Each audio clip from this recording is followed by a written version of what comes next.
هاي حلوين، ازيكم عاملين ايه؟ يا رب تكونوا بخير. وحشتوني جدا جدا من الفيديو اللي فات. يا رب تكونوا بخير. عاملين ايه؟ كل سنه وانتم طيبين. داخلين على رمضان يا جماعه، فاضل ايام قليله ان شاء الله على رمضان. سنه وانتم طيبين. انا مش عارفه الفيديو ده هينزل لكم امتى، بس هو خلاص يعني كده فاضل ايه ايام قليله على رمضان. النهارده الفيديو تجهيزات رمضان، اشتريات رمضان. راحه متحمسه جدا جدا. تقريبا اول مره اعمل معاكم الفيديو ده. لازم اجيب شويه زينه كده للبيت، انوار وكده. خلاص الناس كلها اصلا بقت بتعمل كده، بقت بتزين البيت كده وتجهزه لرمضان وتخليه كده خيمه رمضانيه. عندي بقى حاجات من السنه اللي فاتت وكملت عليهم بقى ايه بحاجات جديده بقى السنه دي. هعمل بقى السنه دي شكل كده مختلف كده وحاجات كده حلوه لرمضان ان شاء الله. يلا دلوقتي نروح نتفرج على مشتريات رمضان اللي انا جبتها. الحاجات اللي انا جبتها دي جبتها من منطقه اسمها الخياميه، واكيد الناس اللي في مصر عارفينها. كان جميل جدا، وناحيه الحسين والغوريه وشارع المعز، حاجات جميله قوي قوي يا جماعه. يلا بقى بسرعه نتفرج على حاجات رمضان. عايزه اوريكم اول حاجه جبتها هي الاشكال دي. اطلعها معاكم دلوقتي نشوف شكلها عامل ازاي. السنه دي هيفف عليا جدا ابقى يعني اخلي حاجات رمضان كلها اللي في البيت لونها ذهبي، وانا بحب اصلا اللون الذهبي جدا.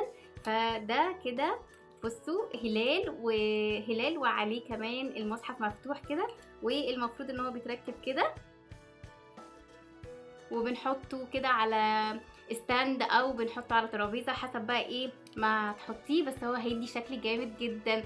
جبت واحد كمان، وده الشكل التاني هلال ومعاه كده مدفع رمضان ومكتوب رمضان كريم. شكله كيوت وجميل قوي قوي. انا اكتر حاجه عجباني اولا ان هو لونه ذهبي، ثانيا طبعا انا بحب شكل الهلال، فالحاجات دي جميله قوي. وكمان ده خشب، بس خشب ضعيف قوي يعني. فيلا اوريكم اللي بعد. ده كفر للمخدات او الكوشنز اللي بتتحط على الركنه، فده مكتوب عليه رمضان كريم. طبعا انا عندي برده منهم السنه اللي فاتت، فجبت بس شكل واحد كده للكوشن معين.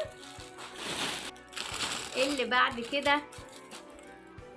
كده عندنا ايه؟ ده بقى بيتعلق كده، شكله حلو قوي يا جماعه. انا مبسوطه جدا بالحاجات اللي هي الذهبي دي، جميله، شكله تحفه، شكله تحفه. شايفين عامل ازاي؟ الحاجات الذهبي دي يا جماعه انا بموت فيها، وكمان هتدي شكل جميل جدا جدا. اهي اتعمل كده، هتدي شكل جميل جدا جدا. زي ما بقول لكم السنه دي عايزه اعمل يعني الستايل كده يبقى كله ذهبي. انا كل سنه بعمله ملون ملون والقماش الخياميه والحاجات دي، فالسنه دي بصراحه عايزاه كده ذهبي وشكله حلو. كمان الحاجات دي عجبتني قوي. طبعا ما اقدرش انساه البخور. انا بموت في البخور يا جماعه، انا بموت في البخور. لقيت العلبه دي. انا دايما بجيب كمان البخور اللي هو السايب واحطه كده في المبخره. ده شكل جديد، او انا مش جديد، انا اول مره يعني اجيب الشكل التخين ده. بصوا عامل ازاي، شكله تخين جدا. 5. المفروض ان ده يعني بيقعد مده طويله كده متولع. طبعا انا ايه فتحت واحده النهارده وجربتها، ريحتها تجنن. اسمها انسام الاندلس، اعواد جالاكسي. وكمان الواحد ممكن يقعد 5 ساعات، بس ممكن تطفيه يعني. فريحته تحفه جدا جدا. كمان جبت سجاده من عاملين سجاجيد كده شكلها حلو كده لرمضان، عجبتني قوي. ده انا ماسكاها بالشقلوب. بصوا سجاده صلاه صغيره حلوه قوي قوي يا جماعه. مش عارفه باينه كلها في الكاميرا ولا لا، بس هي شكلها كيوت وجميل قوي. ورجعنا كده على الصلاه في رمضان ان شاء الله. جميله قوي. شايفين الرسومات دي والولد ده شكله جميل جدا يا جماعه. حاجات كده رمضانيه كده تشجعنا كده وكمان تفرحنا. اوريكم بقى مفرش رمضان السنه دي. زي ما قلت لكم انا عاوزه السنه دي رمضان كله ذهبي في ذهبي. بصوا شايفين، طبعا مش عارفه اجيبه كله، بس هو ده شكله. هو كده ايه كلام عربي ومكتوب بالذهبي، والخلفيه بتاعته لونها بيج. تحفه يا جماعه، عجبني قوي قوي قوي. كمان جبت الانوار دي. واو، شايفين الانوار دي؟ ده هلال وجواه فانوس، شكله تحفه. طبعا النور ده لونه اصفر. ان شاء الله هحاول اعمل لكم فيديو بعد ما افرش البيت ان شاء الله. كمان الشكل ده برضو ذهبي. زي ما قلت لكم يا جماعه هقلب البيت كله في رمضان لونه ذهبي.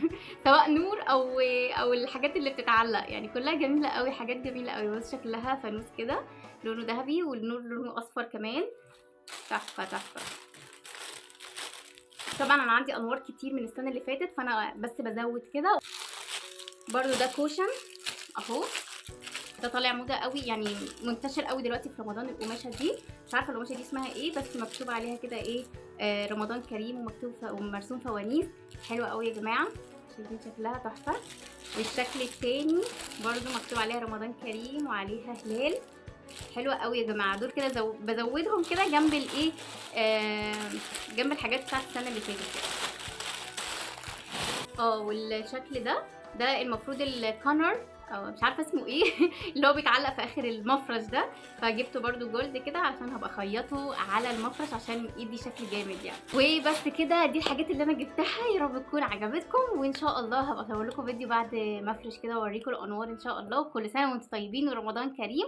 ويا رب يكون فيديو مشتريات رمضان عجبكم. استنوني في فيديوهات جديده، وباي باي.